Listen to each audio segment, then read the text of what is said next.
மாத்திருந்திருப்பேன். ஆனா நம்ம ஹீரோ எதுக்காக அவன் முடிவை மாத்திக்கிட்டு இருக்குன்னு சொல்லல. ஏன்னா விஷியஸ் விண்ட் இந்த இடத்துல நம்மள வாட்ச் பண்ணிட்டு இருக்காங்க. அதனாலதான் சொல்ல அது யாருன்னு சொல்லி நம்ம ஹீரோ இருந்திருக்காரு. உன் கூட இப்ப சண்டை ஓட்டு உன்னை சாடிக்கல எனக்கு சுத்தமா விருப்பம் கிடையாது.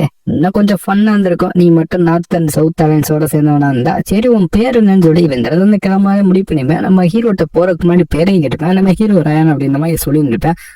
இந்த பேரை நான் மறக்கவே மாட்டேன். இந்த பேரு காலத்துக்கும் இந்த மவுண்டன்ல ஒலிக்கும். இன்னும் கூடிய சீக்கிரமே உன் பேர் இந்த இடத்த சுத்தி ஒலிக்க ஆரம்பிச்சு சொல்லி இந்த இடத்துல அடுத்த வாட்டி உன்னை பார்ப்பேன் சொல்லி கிளம்பிருந்திருப்பேன். ஏன்னா அதுக்கு போயிட்டு சொல்லி நம்ம ஹீரோக்கே ஷாக்கானதா இப்ப சரி நம்மளுக்கு வந்து சொல்லி இங்க எப்படி ஒயிட்ட சொல்லிட்டேன். இவனும் சக்சஸ்ஃபுல்லா அந்த ஃபர்ஸ்ட் மிஷனை முடிச்சிருந்தப்ப ஒயிட் கேக்குறா நான் எப்படி பண்ணேன் நல்லா பண்ணேன்னு சொல்ல நீ சூப்பராவே பண்ண சூப்பரா எங்க இருக்க ஒருத்தனை சாடிச்சு அந்த குழந்தைகளை காப்பாத்த நல்லா பண்ணேன்னு சொன்னதுக்கு அப்புறம் அந்த பொண்ணோட மூலமே இப்பதான் சிரிச்ச மணிக்கு இருந்திருக்கோம். இந்த பொண்ணும் சந்தோஷப்பட்டு இவளுக்குள்ள இருக்க அந்த டார்க்னஸ் அதுவும் போயிருந்திருக்கும். இப்ப சக்சஸ்ஃபுல்லா இவனோட ஃபர்ஸ்ட் மிஷன் ரொம்ப இருந்திருக்கும். நம்ம ஹீரோ இந்த சீஃபோட தலையை எடுத்தான்னு வந்திருப்பல இதை பார்த்ததுக்கு அப்புறம் மாத்தா வேற ரெண்டுமே ஷாக்கா இருந்திருப்பாங்க. முக்கியமா மாத்தா கொஞ்சம் கடுப்பா இருந்திருப்பா. வேற எல்லாம் அதே மாதிரி ஷாக்கா இருந்திருப்பேன். நம்மளுக்கு கொஞ்சம் வருத்தப்பட்டு இருந்திருப்பேன். ஏன்னா நம்ம ஹீரோட்ட அவங்க திரும்ப தோத்துருப்பாங்க. அதே சமயம் நம்ம இன்ஸ்ட்ரக்டர் இருக்காரு அப்புறம் இங்க மிஷினை ஒழுங்கா பண்ண ஆளுக்கு எல்லாமே ஆறுதல் சொல்லிக்கிட்டு இருப்பாரு. ஒன்னும் பிரச்சனை இல்ல அடுத்த வாட்டி பாத்துக்கலாம்னு சொல்லி அவரும் ஆறுதல் சொல்லிட்டு இருப்பாரு. அப்புறம் வழக்கமாக என் கூட இருக்க டீமனு என்னை டார்ச்சர் பண்ணக்காண்டி அதோட கதையை எல்லாத்தையும் சொல்ல எடுத்து இல்ல நானா ஃபர்ஸ்ட் மிஷின் போயில என்டையர் வாரத்தையே க்ளோஸ் பண்ணி வச்சிருக்கேன். நீ என்னடா என்ன அப்படி தம்மா தூண்டு தலையாச்சான்ட்டு ரொம்ப பில்டப் பண்ணிட்டு இருக்கேன்னு சொல்லி அது பழைய கதையை பேச வச்சிருந்துட்டு நம்ம ஹீரோ பாத்துட்டு இருக்கல. இங்க அந்த ரெண்டு குழந்தை ஹாஸ்டேஜா இருந்தாங்கல்ல அவங்கள இங்க கூட அந்த ஸ்லான் ஃபேமிலி நம்ம ஒயிட்டோட ஃபேமிலி தத்தெடுத்து வளர்க்கறக்காண்டி இருப்பாங்க.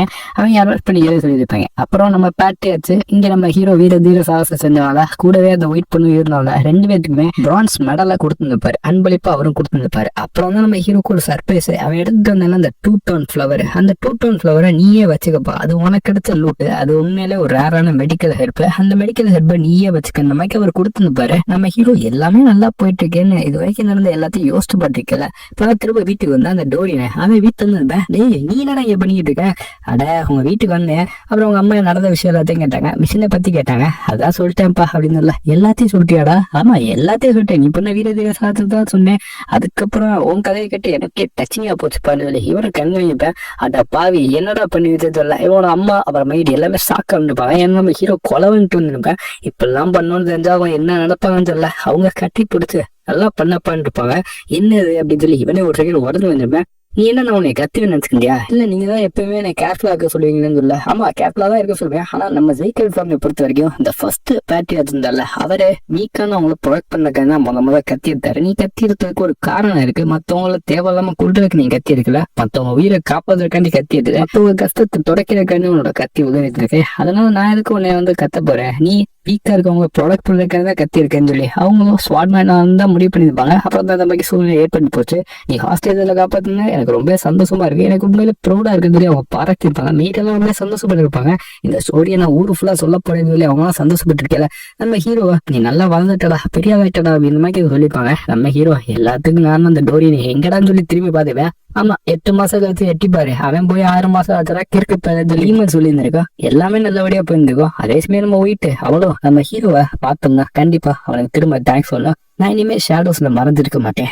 திரும்ப வெளிச்சத்துக்கு வந்துட்டேன் சொல்லி நம்ம ஹீரோ பார்த்துக்கோ கண்டிப்பா தேங்க்ஸ் சொல்லலாம். என்னதான் சேர்த்தான் சொல்லி ஒயிட் ரொம்ப சந்தோஷப்பட்டுருப்பா. அப்புறம் நம்ம இன்ஸ்ட்ரக்டர் இந்த விஷயஸ் வாட்ச் பண்ணுன்னு சொல்லி அந்த பேண்டிட் சொல்லியிருப்பாங்க. அது இவங்க தூரத்துல இருந்து வாட்ச் பண்ணிருப்பாங்க. அவங்க நினைச்சிருந்தா சண்டை விட்டுக்கலாம். அவன் என்னதான் அந்த பேண்டிட் ஜீனியஸ் ஸ்வாட்மேன் இருந்தாலும் அவனுக்குலாம் வாத்தியாரு நம்ம இன்ஸ்ட்ரக்டர் தான். அந்த அளவுக்கு அவங்களும் பிரில்லியன்ட் ஸ்வாட்மேன் அப்படின்ற ஒரு பட்டமே வாங்கியிருப்பாங்க. அப்படிப்பட்ட ஆள் இவங்க. நம்ம ஹீரோக்கு உங்களை பத்தி தெரிஞ்சுங்க. அவங்க தூரத்துல இருந்து வாட்ச் பண்ணியிருப்பாங்க. என்ன நடக்குது ஏதாச்சும் பிரச்சனை இருக்கான்னு சொல்ல நம்ம ஹீரோ வாட என் கூட அப்படின்னு சொல்லி கத்தியர் அந்த மாதிரி செஞ்சுமே இதை கேட்டதுக்கு அப்புறம் இவங்களே ஒரு செகண்ட் மறந்து இருப்பாங்க. இப்படிப்பட்ட டேலண்ட் இதை பார்க்கல எனக்கு அடுத்த கிங்குக்கான விதை முளைக்க ஆரம்பிச்சுன்னு சொல்லி நம்ம ஹீரோவை நினைச்சு இவங்க ப்ரௌடா ஃபீல் பண்ணியிருப்பாங்க.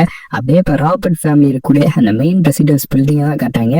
ராபர்ட் ஃபேமிலியா அப்படின்னு சொல்லி நமக்கே சாக்காங்க. ஆமா நம்ம ஹீரோவை கொண்ட அதே ராபர்ட் தான் 17 வருஷங்கள் கழிச்சு இப்பதான் காட்டாங்க. 17 வருஷங்கள் ஓடி போயிருந்திருக்கோம். இவனும் ஒரு டைரியில எழுதியிருந்தேன். இன்னுமே அவனோட கையில ஏற்படுத்தல அந்த காயம். நம்ம ஹீரோ கூட கடைசியில சாகப்படல ஏதாச்சும் ஒண்ணு பண்ணிட்டு தான் சாகத்துல கையை சேர்த்து ஒரு கோடு போட்டுருப்பேன். அந்த காயம் இவனும் எக்கச்சக்கமான பிசிஷியன்ஸ், மெடிக்கல் மெடிசின்ஸ் எல்லாத்தையும் கூட்டிட்டு வந்து இந்த காயத்தை எப்படியாச்சும் குணமாக்குன்னு சொல்லி பல விதமான ரேரான மெடிசன், மிராக்கல் மெடிசன் எல்லாத்தையும் யூஸ் பண்ணி பார்ப்பேன். அந்த ஊண்டை பொறுத்த வரைக்கும் அது ரொம்பவே ஒர்ஸாவும் இருந்திருக்காது, அதுவும் ஹீலாவும் இருந்திருக்காது. ரெண்டுத்துக்கு நடுவில் அதுவும் இருந்திருக்கலாம். இதுல இருந்து ரத்த வேற வந்துகிட்டு இருந்திருக்கான். இது என்னடா வித்தியாசமா இருக்கு, இது எனக்கு ஏதோ ஞாபகப்படுத்துது. இது நான் அவனை சாடிச்சேனே, அதுதான் எனக்கு ரிமெம்பர் பண்ணா. நான் அவனை கொண்ட அந்த ஒரு நாள், நாளைக்கு அவனை அசிங்கப்படுத்த அவனோட தலையை வெட்டேன் அந்த ஒரு நாள், இது எனக்கு ஞாபகப்படுத்தான்னு சொல்லி இவரு அந்த ஊண்டை பார்த்து பாரு, இதெல்லாம் அந்த ஸ்பிரிட்டே வந்து என்னை வந்து ஞாபகம் வச்சுக்க அப்படிங்கிற மாதிரி சொல்லுதான்னு சொல்லி நம்ம ஹீரோட உருவம் ஒரு கண்ணாடி வந்து இருக்கோம். சேச்சா, நான் இதுக்கு திரும்ப பாஸ்தா நோக்கி போறேன், நான் இதுக்கு பாஸ்தா நினைக்க போறேன் சொல்லி இவரும் எனக்கு செய்ய வேண்டிய ஒரு வேலை பாக்கிருக்கு. இன்னும் எனக்கு ஒரு சில டைம் தான் இருக்கு, அதுக்கப்புறம் நான் நினைச்ச லைஃப் லாங் விஷயம் திரும்ப நிறைவேற போகுதுன்னு சொல்லி இவரும் எனக்கு பிளான் பண்ணி வச்சிருப்பாரு. அதே சமயம் நம்ம ஹீரோக்கு இல்ல, அவனுக்கு அச்சீவ் மட்டும் நல்ல பூஸ்டப் பண்ணிருக்கும். இவனோட 1000 கிளிப் டெக்னிக்ல அது 3 ஸ்டார் போயிருக்கும். அப்புறம் அந்த பிட்டர் கோல்டு ஆரா அதுவும் 3 ஸ்டார் போயிருந்திருக்கும். இவனுக்கு அந்த கர்ஸ் மட்டும் இப்ப வீக்கன் ஆயிருக்கும். இதை தாண்டி இவனுக்கு அந்த லெஜெண்டரி சென்சஸ் அதுவும் 3 ஸ்டார் போயிருக்கும். இவனோட ஸ்வாட்மேன்ஷிப்பும் நல்லா இன்க்ரீஸ் ஆயிருக்கும். நம்ம ஹீரோட ஃபுட் ஒர்க் எல்லாமே இன்க்ரீஸ் ஆகி நம்ம ஹீரோ கிட்டத்தட்ட இப்ப எக்ஸ்பர்ட் லெவலுக்கு ரீச் ஆயிருப்பா, நல்லா வளர்ந்துருப்பேன். இவ்வளவு நாள் கஷ்டப்பட்டதுக்கு பலன் கிடைச்சிச்சு சொன்ன மாதிரி இவன் சந்தோஷப்பட்டுட்டீங்கல்ல. எல்லா ஸ்வாட்மேனுமே நான் அடிச்சு துவம்சம் பண்ணிங்க, ஆனா இந்த மூட்டை பூச்சி மட்டும் நசுக்க முடியலன்னு சொல்லி நம்ம ஹீரோவை பார்த்து இதுவும் கொஞ்சம் கட்டுப்பா பேசுங்க. இது ரொம்ப ப்ரௌடா ஃபீல் பண்ணாரா, என்ன ஜஸ்ட் இதெல்லாம் ரீச் பண்ணிக்கன்னு சொல்ல. என் வயசுல யாருமே இந்த அளவுக்கு எக்ஸ்பர்ட் லெவல் ரீச் பண்ணல. இந்த கான்டினென்ட்டே எடுத்து பார்த்தாலும் கூட அந்த அளவுக்கு எக்ஸ்பர்ட் யாருமே இல்லை. அதனால உனக்கு போடாம நான் இந்த மாதிரி எக்ஸ்பர்ட் லெவல் ரீச் ஆயிட்டேன்னு சொல்ல. தம்பி சண்டேல யாரும் வயசெல்லாம் பார்த்துக்கிட்டு இருக்க மாட்டாங்க. இந்த அளவுக்கு வயசு இருக்கு, ஒரு எக்ஸ்பர்ட்டா ரீச் ஆயிட்டார் அப்படிலாம் யாரும் பார்க்க மாட்டாங்க. சண்டேன்னு வந்துட்டா யாரா இருந்தாலும் சண்டே எடுத்து சண்டை விட்டுதான் இருப்பாங்க, அவன் வயசுலாம் பார்க்க மாட்டாங்க. ஆமா சரிதான், சண்டே வந்துட்டா யாருமே பேட்டில் ஃபீல்ட் பார்க்க மாட்டாங்க. ஆனா நீனும் ஒத்துக்கணும்ல, நான் இந்த அளவுக்கு பவரை அதுக்குவாட்டி அட்டென்மெண்ட் சொல்லி பாஸ்ட் லைஃப்ல இருந்தா கூட இப்ப நான் உண்மையிலே பவர்ஃபுல் ஆயிட்டேன்னு சொல்லி நீங்க கூட நினைச்சேன் என் மேல கை வைக்க முடியாது. இப்ப இருக்க பவருக்கு நான் உன்னை அசால்ட்டா முழுங்கிடுவேன், அவனை கிண்டல் பண்ணிட்டு இருப்பேன், அவனும் ரொம்ப சந்தோஷமா இருந்திருப்பேன். என்ன பாஸ்ட் லைஃபோட இப்ப என் லைஃப் சூப்பரா இருந்திருக்கும், எல்லாமே நல்லபடியா போயிட்டு இருந்திருக்கும். அப்புறம் நான் உண்மையிலே நல்லா குரோ ஆயிட்டல, அதை நீயுமே பார்த்து கொஞ்சம் பொறாமப்படுறதுன்னு சொல்லல. நான் அதுக்கு உன்னைய பார்த்து பொறாமப்படுறேன், நீ எல்லாம் ஒரு ஆள் என்கிட்ட பேசிக்காதுல்ல. டே உன்னை பத்தி எனக்கு நல்லா தெரியும், அவன் கூட இருந்தில்ல, நீ கொஞ்ச நேரம் தயங்கிட்டு சொன்னதுக்கு எனக்கு தெரிஞ்சிருச்சு நீ உண்மையிலே என்னைய பார்த்து பொறாப்பற அப்படின்னு. நான் நல்லா டேலண்டா வளர்ந்துட்டேன் அப்படின்னு சொல்லல. இந்த இருக்கவே டீம் செமையா கட்டுப்பாய், நான் சும்மா விட மாட்டேன்டா, நீ கண்டிப்பா சாக வேண்டியவனான்னு சொல்லி இது ஒரு ரேட் ஸ்பில்ல போட்டுக்க. இதெல்லாம் என்கிட்ட சுத்தமா வேலை செய்யாது. இப்படியே போச்சுன்னா எனக்கு தெரிஞ்சு பவர்ஃபுல்லா எனக்கே ஸ்ட்ராட்டஜிக் பாயிண்ட் வந்து நீ இந்த இடத்துல காணாம போயிருவோம் சொல்லி நம்ம ஹீரோ நல்லா கிண்டல் பண்ணிப்பேன். இப்பதான் டீமன் வேற டேடே நீ பேசலாம் பாக்கலாம், எனக்கு பழைய நேரம் வந்தா வருது சொல்லி பழைய டேப் பேக்கர் மாதிரி பழச பாடான் இருக்கா. கருமா இதுத்த போய் பேச்ச கொடுத்துருன்னு சொல்லி நம்ம ஹீரோ ஹேட கம்முன்றான்னு சொல்லி இருப்பேன். இப்பதான் எல்லாமே முடிஞ்சுல, இன்னைக்கு ட்ரைனிங் ஓவர் சொல்லி இன்ஸ்ட்ரக்டர் சொல்லிப்பாங்க. பேரண்ட்ஸ் சொல்ல எங்க நீங்க கூடவே ஒரு 20 நிமிஷம் எக்ஸ்ட்ரா எடுத்துக்கிட்டீங்க, அதனால நாங்க கிளம்பலாமான்னு சொல்ல அதெல்லாம் எனக்கு தெரியாது சொல்லி நைஸா எஸ்கேப் பண்ணிருப்பாங்க. இப்பதான் இன்னைக்கு நாள் முடிஞ்சிருக்கும். எப்பயுமே முடிஞ்சதுக்கு அப்புறம் இந்த ட்ரைனிங் இதாக கிளீன் பண்ணோம். இன்னைக்கு யாரும் சொல்லி பார்க்கல, நம்ம டோரியட பின்னாடி மார்த்தா வந்துருப்பா. மார்த்தா பார்த்து மறந்து வைப்பேன். ஏன்டா என் கூட வந்து வேலை செய்யல உனக்கு நான் அப்பெல்லாம் பயமாடான்னு இல்ல இல்ல, அது ஒரு ஹார்டா இருந்திருப்பேன். இங்க எப்படியே மாத்தா எல்லாரும் கிளம்புங்கடா, இங்கடா வேடிக்கை பார்த்துருவீங்க, ட்ரைனிங்லாம் இல்ல ஒண்ணும் இல்ல, கிளம்புங்கடா நான் அந்த இடத்த கிளீன் பண்ணு சொல்லி இருப்பா. ஆனா நம்ம ஹீரோ மட்டும் எதுவுமே சொல்லாமப்பா. அவ ஒன்ட்ட மட்டும் தான்ப்பா சேஞ்ச் ஆயிட்டா, ஒன்ட்ட மட்டும் தான் ஆட்டிட்டு இருக்கான்னு சொல்லி அட இன்ஸ்டன்ட் இப்பவே ஓடுனேன் அப்புறம் வந்திருக்கேன்னு சொல்லி கேட்கல. அட ஓடுனேன் அப்புறம் ஒரு விஷயத்த மறந்துட்டேன், அதனாலதான் சொல்றேன் வந்தேன். அட்டென்ஷன் எவ்ரிவன் எல்லாரும் இந்த இடத்துக்கு அசம்பிளாங்கன்னு சொல்லி இவங்க திரும்ப கூட்டு இருப்பாங்க. இப்பதானே போனாங்க அப்புறம் வந்தாங்கன்னு சொல்லி எல்லாருமே கொஞ்சம் சாக்கா பார்த்துருப்பாங்க. ஏன்னா அந்த இன்ஸ்ட்ரக்டரே ஒரு விஷயத்த பறந்துட்டே சொல்லிப்பாங்க. அதனாலதான் அனௌன்ஸ் பண்ணதானே அதுக்கு இல்ல. அடடா ஏதோ ஒரு 7 எழுத்துட்டு தானே அவங்க வந்திருக்காங்க, ஏதோ ஒரு சம்பவம் பண்ண போறான்னு சொல்லி அங்க இருக்க எல்லாத்துக்குமே தெரிஞ்சிருக்கோம். பேரன் முதற்கொண்டு எல்லாமே சாக்க இருப்பாங்க. ஏன்னா அவங்க உங்களுக்கானே நான் ஒரு மிஷின் கொண்டாந்துருக்கேன், ரொம்ப நாள் ஆச்சுல ஃபர்ஸ்ட் மிஷின் முடிஞ்சு இல்ல, இப்பதான் கேட்டேன். கிட்டத்தட்ட ஒரு 6 மாசம் ஓடி இருக்கும். 6 மாசம் கழிச்சு இப்பதான் 2வது பேசுறேன். அப்ப இந்த வெஹிக்கல் ஃபேம்ல ஒரு பிரச்சனை இல்லையாப்பா, எல்லாமே ஸ்மூத்தா போயிட்டு இருக்கான்னு சொல்லி நம்ம ஹீரோக்கே ஷாக் ஆகும். இப்பதான் இவங்க மிஷினை பத்தி சொல்ல ஆரம்பிச்சாங்க. இவங்க இந்த ஆர்க் வில்லேஜ் வந்து தான் போறாங்க. அது ஃபர்ஸ்ட் ஆர்க் வில்லேஜே கிடையாது, சவுத் சைட்ல ஒரு வில்லேஜ் இருக்கும். அந்த வில்லேஜுக்குள்ள டக்குன்னு ஆர்க்ஸ் எல்லாமே இன்வைட் பண்ணிருக்கும். இன்வைட் பண்ண மட்டும் இல்ல அங்க இருக்கக்கூடிய மனுஷங்க அது அதிகமாக்கி அதுவும் ட்ரீட் பண்ணிருக்கோம். பாதி வேத்த அது வந்து சா எடுத்துருக்கோம். அந்த இடத்தையும் அதுதான் கண்ட்ரோல் பண்ணி வச்சிருந்திருக்கோம். இந்த இடத்துல நாங்கதான் அப்படின்ற பக்கம் அந்த ஆர்க்ஸ் எல்லாமே இருக்கும். அது ரொம்ப பவர்ஃபுல்லா இருக்கு. அதுல பார்த்தா கொஞ்சம் சாதாரணமா தெரியல, அதனால இது கொஞ்சம் டேஞ்சரஸான மிஷின். இந்த செகண்ட் மிஷினை நீங்க நல்லபடியா போய் சேவ் பண்ணிருந்தல, பாதி பேர் குஷியா இருப்பாங்க. ஓகே இந்த வாட்டி நம்ம அந்த ஆக்ஸ் எல்லாத்தையும் வேட்டையாடி நம்மளோட பவர் வந்து இம்ப்ரூவ் பண்ணிடுவோம், ஸ்வாட்மேன்ஷிப் நல்லா இம்ப்ரூவ் பண்ணிக்கணும் தெரியல. அப்புறம் இன்னொரு முக்கியமான விஷயம், இது சாதாரணமான கிடையாது, நாங்க யாருமே உங்களுக்கு வந்து ப்ரொடக்ஷனுக்கு வரமாட்டோம், என்னாலும் சேர்த்தா நீங்க செத்தியா போனா நாங்க கவலைப்பட மாட்டோம்னு சொல்லி இவங்களும் சொல்லியிருப்பாங்க. என்ன இப்படி சொல்லிட்டாங்க, ஏன்னா ஃபர்ஸ்ட் மிஷன் இன்ஸ்ட்ரக்டர் வந்திருப்பாங்க, ஏதாச்சும் பிரச்சனை விசில் வரான்னு இருப்பாங்க. இந்த வாட்டி அப்படிலாம் இல்லை, எங்களுக்கு தண்ணி தெளிச்சு விட்டு அவங்கள போயிட்டு வாங்கலாம் அனுப்பி வைக்க போறாங்க. என்னங்க எப்படி சொல்றீங்க, எங்களுக்கு ப்ரொடக்ஷன் இல்லையா, அப்ப எங்களுக்கு ஏதாச்சும் ஆச்சுன்னா என்ன பண்றது சொல்லி எல்லாருக்க பாதி பேர் கேள்வி கேட்டு இருப்பாங்க.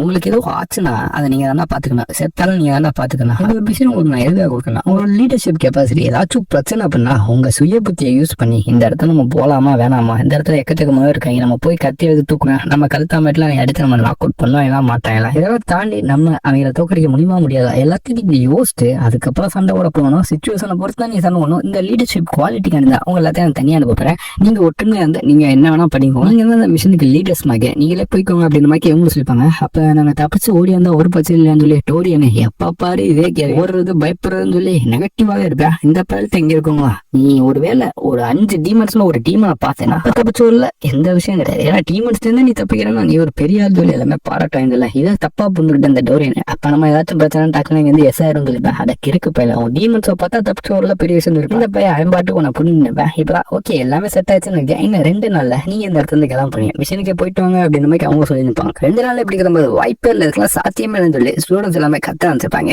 நெக்ஸ்ட் தான் சொல்றீங்க இன்னும் 2 நாள் தான் டைம்னு சொல்றீங்க, ஆல்ஸ் கூட சண்டை சொல்றீங்க. எப்படி இந்த மிஷனுக்கு நான் ப்ரிப்பேர் ஆகுதுன்னு சொல்ல தம்பி, எப்பயுமே நீ முன்னெச்சரிக்கையா இருக்கணும். நீங்க எல்லாம் மிஷனுக்கு முன்னாடியே ரொம்ப ப்ரிப்பேர்டா இருக்கணும். இதை பத்தி நான் ஆல்ரெடி உங்களுக்கு சொல்லிக்கல, எப்பயுமே ப்ரிப்பேர் ஆகுது சொல்லி பேரனே சாக்காந்துருவேன். எங்க நீங்க எப்பங்க எனக்கு சொல்லிங்க ப்ரிப்பேர் ஆகுது சொல்லின்னு சொல்லி அதை கொஞ்சம் இதாக பேசிட்டு இருக்கேன். இப்பதான் நம்ம ஹீரோ சுத்தி இருக்க எல்லாருமே இன்ஸ்ட்ரக்ட் பண்ண இருக்கேன். இவன் தானே டாப் பொசிஷன் டாப் ட்ரெயினி வந்துருப்பேன். அதனால இவனே இன்ஸ்ட்ரக்ட் பண்ணேன். டேய் நமக்கு எப்படி எப்போ எந்த மிஷின் வருமே தெரியாது, அதனால இன்ஸ்ட்ரக்டர் பேச்சு கேட்டு இப்ப நம்ம மிஷினுக்கு தயாராகும். தேவையில்லாம இப்போ புலம்பிக்கிட்டு இருந்தா டைம் வேஸ்ட் ஆகும். அதனால மிஷினுக்கு தயாராகும் சொல்ல இப்பதான் எல்லாருமே ரெடியா இருந்திருப்பாங்க. நம்ம ஹீரோ பேச்சு கேட்டு அவரே ரெடியா இருந்திருப்பாங்க. அதுக்கு முன்னாடி இன்ஸ்ட்ரக்டர் ஒரு முக்கியமான விஷயம் சொல்லியிருப்பாங்க. அது என்னன்னா இந்த ஆக்ஸ் எல்லாமே நீங்க நினைக்கிற மாதிரி இல்லை, அது ரொம்ப அக்ரெசிவா ஸ்ட்ராங்கா இருக்கும். நீ நினைக்காத அளவுக்கு பல மடங்கு பயங்கரமா இருக்கும். அதனால இந்த ஒரு ஃபைட்டு நீங்க இதுக்கு முன்னாடி சண்டை ஓட்ட மாதிரி இருக்காது, இது ரொம்ப கொடூரமா இருக்கும். நீங்க போடுற சொன்னோம் டியூன் மேட்ச் அது மாதிரி இருக்குன்னு நினைச்சு நீங்க எக்ஸ்பெக்ட் பண்ணி இது போயிடுறாங்க. அது எண்ணிக்கையில அதிகமா இருக்கும், அக்ரெசிவ்னஸும் உங்களை விட பயங்கரமா இருக்கும். அதனால பார்த்து சண்டை விடுங்க. நீங்க எல்லாம் ஃபோக்கஸ் பண்ணி அது கூட சண்டை விட்டாங்கணும். நீங்க ஒற்றுமையா முடிஞ்ச அளவுக்கு சேர்ந்தாப்புல இருந்து அது கூட சண்டை விட்ட மாதிரி தான் இந்த இடத்துல உங்களுக்கு வெற்றி நிச்சயம் சொல்லி இவங்களும் ஒரு அட்வைஸை போட்டுருப்பாங்க. அதே சமயமா ஹீரோ ரெடியா இருக்கான்னு தயாராகல. அவனோட பேக்கை பார்த்துருந்தேன். பார்த்தா பேக்ல ஒரு லைட் வெயிட் ஸ்பெல்ல கூட இந்த டீமன் போட்டிருக்கோம். இது மட்டும்தான் என்னால முடியும், வேற எதுவும் என்னால முடியாது அப்படின்னு மாதிரி சொல்லாம சொல்லியிருக்கோம். நான் அவனுக்கு உதவி பண்ண மாட்டேன்னா அதுவும் சொல்லியிருக்கோம். இப்பதான் ஏத்தாப்புல இருக்கும். ஏன்னா உனக்கு கொஞ்சமாச்சும் அறிவு இருக்கடா, நீ பாட்டுக்கு போற, நீ நினைக்காத பல விஷயங்கள் அந்த இடத்துல நடக்கலாம். அந்த இடத்துல உனக்கு ஏதாச்சும் ஆயிடுச்சா என்னப்பா பண்ணுவேன்னு சொல்ல. ஆமா எனக்கும் அதுதான் தோணுது. அந்த இடத்துல எனக்கு ஏதாச்சும் ஆகி நான் ஒன்றரைக்கு எல்லா பாயிண்ட்டையும் எடுத்துக்கிட்டேன்னா அப்புறம் ஒரு சிஸ்டம் எனக்கே நிறைய ரிவார்டை கொடுத்து ஒன்றரை பவர் ஃபிளாப் பண்ணிச்சுன்னா என்ன அதுன்னு சொல்லி நம்ம ஹீரோ கிண்டல் பண்ணிருக்கல. ஏன்னா திருந்தே மாட்டா போல அரகண்டா இருக்குன்னு சொல்லி அந்த டீமன் கத்திருக்கல. கதவை யாரோ தட்டமா கேட்டுக்கும். யாருன்னு பார்த்தா அவனோட அம்மா தான். என்ன இவங்க இருக்காங்க நம்ம கத்த போறாங்களான்னு சொல்லி நம்ம ஹீரோ எதுக்குமா இங்க வந்தீங்கன்னு சொல்ல. நீ ஏதாச்சும் மிஷின்னா என்ற முன்னாடியே சொல்லி ஆனா சொல்லாம இருக்குன்னு சொல்ல. ஒருவேளை அந்த டோரியன் பையன் திரும்ப சொல்லிப்பான்னு சொன்னா கிடையாது, அதான் கிடையாது, அந்த இன்ஸ்ட்ரக்டர் தான் சொல்லியிருப்பாங்க. இந்த இன்ஸ்ட்ரக்டருக்கு இதே வேலையை போச்சுன்னு சொல்லி நம்ம ஹீரோ கொஞ்சம் சாரிமான்னு சொல்லியிருந்தப்ப சாரிலாம் தேவையில்ல, நீ ஒரு ஸ்டூடெண்ட் அந்த இடத்துல இருந்து போல, நீ ஒரு ஸ்வாட்மேனா சேக்கர்ட் ஃபேமிலியை சேர்ந்த ஒரு ஸ்வாட்மேனா அந்த இடத்துல இருந்து போறேன்னு நினைச்சுக்க. இங்க இருக்கக்கூடிய மற்ற ட்ரைனிஸையும் நீ தான் ப்ரொடக்ட் பண்ணி ஆகணும். நீ தான் அந்த பொசிஷன்ல இருக்க. மற்ற ஆட்களுக்கும் உன்னோட டீம் மெம்பர்ஸ்க்கு எந்த ஆபத்து வராமல் நீ தான் பார்த்துக்கணும். இந்த ஒரு மிஷின் ரொம்ப முக்கியமான மிஷினா இருக்கும். இதுதான் உன்னோட ஸ்பெஷல் செகண்ட் மிஷினா இருக்கும். ஃபர்ஸ்ட் மிஷினை தாண்டி இந்த மிஷின் பல டேஞ்சரஸான விஷயங்கள்லாம் ஃபர்ஸ்ட் மிஷினை காட்டிலும் இந்த மிஷின்ல உனக்கு டேஞ்சரஸான பல விஷயங்கள்லாம் இருக்கும். அதனால நீ கண்டிப்பா மற்ற டீம் மெம்பர்ஸையும் ப்ரொடக்ட் பண்ணணும், நீ ப்ரொடக்ட் பண்ணிக்கணும். அப்புறம் மட்டும் தான் இந்த மிஷின்ல ஒரு சக்சஸ் கிடைக்கும். அதனால பார்த்து இருந்துக்க. இந்த மிஷினை நீ சாதாரணமா எடுத்துக்காத. எதிர்த்தாப்புல எந்த ஆக்ஸ் வந்தாலும் அதை எலிமினேட் பண்ணணும், அதை நீ சாகடிச்சிடணும். அப்பனாதான் இந்த வில்லேஜஸை நீ சேஃப்டியா ப்ரொடக்ட் பண்ண முடியும். அந்த வில்லேஜஸோட உயிர் உனக்கு ரொம்ப முக்கியம். அதுக்கு என்ன போறீங்க, அதனால முடிஞ்ச அளவுக்கு எல்லாம் ஒற்றுமையா செயல்பட்டு நல்லபடியா அந்த விஷயம் முடிச்சுட்டு வாங்க அப்படிங்கிற மாதிரி இங்க கூட அவங்க அம்மா அட்வைஸ் பண்ணியிருப்பாங்க. இவங்க இந்த மாதிரி அட்வைஸ் பண்ணாங்க நம்ம ஹீரோ நினைச்சு கூட பார்த்துக்க மாட்டேன். நீ சேக்கர்ட் ஃபேமிலியை ரெப்ரசென்ட் பண்ணி போற, அதை மட்டும் என்னைக்குமே மறந்துடான்னு சொல்ல. நம்ம ஹீரோ என்ன கத்துவான்னு பார்த்தா இவங்க கூலா கேஷுவலா அட்வைஸ் பண்ணியிருக்கான்னு சொல்ல. என்னடா நான் அப்படி பொறுமையா பேசியிருக்கேன்னு எனக்கு செம கட்டுப்பா வருது. நீ பாட்டுக்கு சொல்லாம கூட அப்படி மிஷின் போறேன்னு சொல்லிட்டு இருக்கேன்னு சொல்லி இவங்க சரி இப்ப என்ன பண்றது, நீ நல்லபடியா மிஷின் போறது மட்டும் தான் எனக்கு இப்போ ரொம்ப முக்கியம் சொல்லி பார்த்து பத்திரமா போயிட்டு வா அப்படின்னு சொல்லி இவங்க சொல்லிட்டு இதுக்கப்புறம் உனக்கு புதிய விஷயங்கள்லாம் காத்துக்கிட்டு இருக்கு. அந்த விஷயங்களை நீ பார்த்துருக்க மாட்டேன்னு சொல்ல. நம்ம ஹீரோ எல்லாத்தையும் பார்த்துருப்பேன், இவங்களுக்கு தான் தெரியாது. அவனே பாஸ்ட் லைஃப்ல ஒரு அசாசன் இந்த மாதிரி ஆக்ஸ்லாம் எத்தனை வாட்டி பார்த்துருப்பேன். சரின்னு சொல்லிட்டு இவங்க நம்ம ஹீரோ வாங்கின்னு வச்சிருப்பாங்க. இப்பதான் அந்த ஒரு நாள் வந்துருக்கும். இவங்க எல்லாமே இந்த இடத்துல கூப்பிடுறாங்க. நம்ம ஹீரோ தான் எல்லாத்தையும் லீட் பண்ண போறேன். ஏதாச்சும் ஒரு ஆபத்து ஏற்பட்டுச்சு அப்படின்னா முடிஞ்ச அளவுக்கு அந்த இடத்துல இருந்து சேஃபா இருக்க பாருங்க. ஒரு சேஃபான ஹைட் அவுட்டை பாத்துக்கோங்க. அப்பதான் அந்த ஆர்ட்ஸ் வந்து நீங்க சேஃபா இருக்க முடியும். முடிஞ்ச அளவுக்கு எல்லாமே ஒற்றுமையா இருங்க. அப்புறம் உங்களுக்கான ரூட்டை நான் கிரியேட் பண்ணிக்கோ. சாதாரணமா அந்த இடத்துக்கு போறதுன்னா கிட்டத்தட்ட 1 மாசம் ஆகும். ஆனா உங்களுக்கான ரூட்டை பொறுத்த வரைக்கும் நீங்க 2 வாரத்துல அந்த இடத்துல போயிடலாம். உங்களுக்குமே ஆல் தி பெஸ்ட். நல்லபடியா போயிட்டு வந்ததில்ல. நம்ம ஹீரோ தான் அவங்க பார்த்துப்போம். ஹீரோ தான் சுத்தி இருக்க மாட்டேன். எந்த பொசிஷன் நிக்கணும், ஆக்ஸோ ஏதோ வந்தாலும் நீங்க எந்த இடத்துல இருக்கணும் அப்படின்றது எல்லாத்தையும் தெளிவா எக்ஸ்பிளைன் பண்ணிட்டு இருப்பேன். எல்லாருமே நம்ம ஹீரோ தான் உண்மை கவனிச்சு இருப்பாங்க. ஹீரோ தான் இந்த இடத்துல லீட் பண்ண போறேன். நம்ம ஹீரோவை இவங்க ஒவ்வொரு வாட்டி பார்க்கல, இவங்களுக்கு ஒவ்வொரு வாட்டி மரியாதை தான் கூட்டிட்டு இருக்கோம். நம்ம ஹீரோ சின்ன வயசுல இவ்வளவு டேலண்டா இருக்கானே, இவனை பார்க்கல இன்னும் பெரிய பொசிஷன் போவான்னு தோணுது. இவனுக்கு இருக்க டேலண்ட் அந்த மாதிரி சொல்லிட்டு இருக்கல. இப்பதான் அவங்களும் கிளம்பி வைப்பாங்க. என்ன பாஸ் நம்ம பின்னாடியே போகாம சொல்ல, டேய் இப்பதான் போக வேண்டாம் அப்புறம் போகணும்னு சொல்லிப்பாங்க.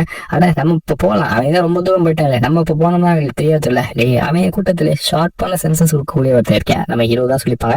அதனால கொஞ்ச நேரம் கழுத்து தூங்கி எந்திரிச்சு அப்புறம் போகலான்னு சொல்ல, என்ன நீங்க இப்ப சொல்லிட்டு இருக்கீங்க, நம்ம அப்புறமேக்கு போவேன்னா அவன் விட்டுற மாட்டோமா. டே என் ஆக்ஸை பத்திலாம் ரொம்ப பயப்படாத, எனக்கு அது அந்த ஆக்கு என்ன பண்ண போறாங்கன்னு பயமா இருக்குன்னு இவங்களும் சொல்லியிருப்பாங்க. அதே சமயம் இவங்க போற வில்லேஜ்ல ஏதோ ஒரு சம்பவம் நடக்க போறது இருக்கு. அந்த வில்லேஜ்ல ஒரு கல்ட்டுக்கு போறப்பாக்க இருக்காங்க. இவங்க யாருன்னு தெரியல.